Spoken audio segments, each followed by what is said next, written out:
Hello students, today we are going to look at Euglena, which is one of the independent organisms we have in biology. Euglena as an independent organism survives on its own. It doesn't need any organism to support them for their survival. Euglena is known as Euglena brevis in science, okay? And it's a unicellular organism which live in aquatic habitats, okay?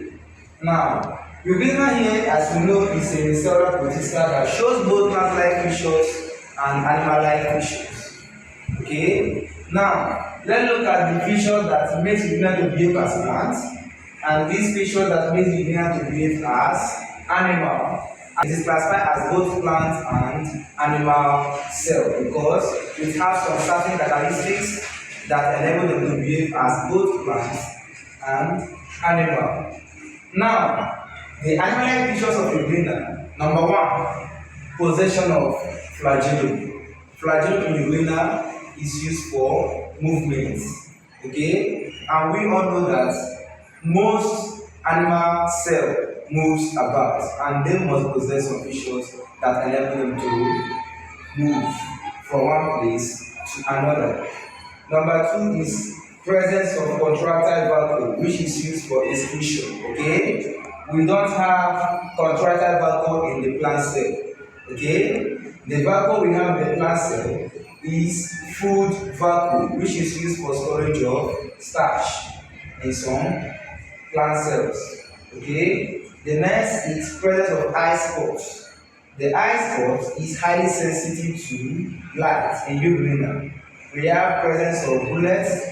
Okay, bullet in Euglena is used for ingestion of food and for removal of some waste materials. Okay, we have presence of plasma membrane, which is known as pellicle. The pellicle in Euglena is responsible for euglenoid movement, and it also gives Euglena its shape. Alright, it works as the cell membrane we have in some animal cell. Okay, and the pellicle also helps to protect the Euglena. Okay, the Euglena has the ability to carry out holozoid.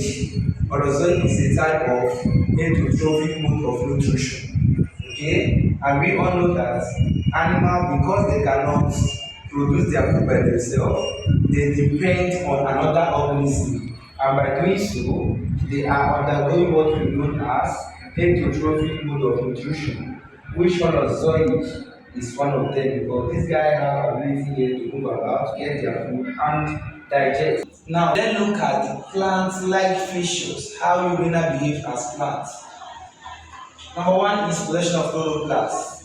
Okay, it's no longer a new thing to you that in every chloroplast of plant we have chlorophyll, which plays a very important role in photosynthesis. Okay, so Euglena possesses chloroplast, which is used to undergo photosynthesis. Secondly, Euglena has the ability to photosynthesize, and this happens in the presence of sunlight. Okay, we have granular Euglena, which is used to store starch in form of paramylon granules. Now, this is a typical diagram of Euglena. Okay, Euglena is known as Euglena brevis in science. Okay, and this is a diagram of Euglena. In Euglena, we have flagellum. Flagellum is used for locomotion, it's used for movement. Okay, we have bullets, which I mentioned before, which is used for ingestion of food and for ingestion of some waste materials. Okay, eye spots in Euglena is highly sensitive to light. We have chloroplast in Euglena, which contains chlorophyll used for photosynthesis. Pellicle in Euglena is used for euglenoid movement.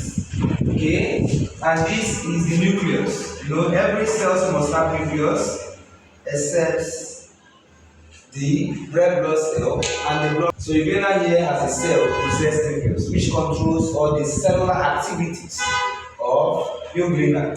Okay, and this is the contractile vacuole. Contractile vacuole which is responsible for osmoregulation. Okay, or you can say contractile couple is responsible for excretion of waste materials in most cells. Okay, paramyelin granules here is an example of carbohydrate, or you can say starch, because Euglena here stores starch in form of paramyelin granules. Okay, so this is all we have today for you. Please subscribe to our channel because we have many videos to post. In the next video, we are going to look at paramism.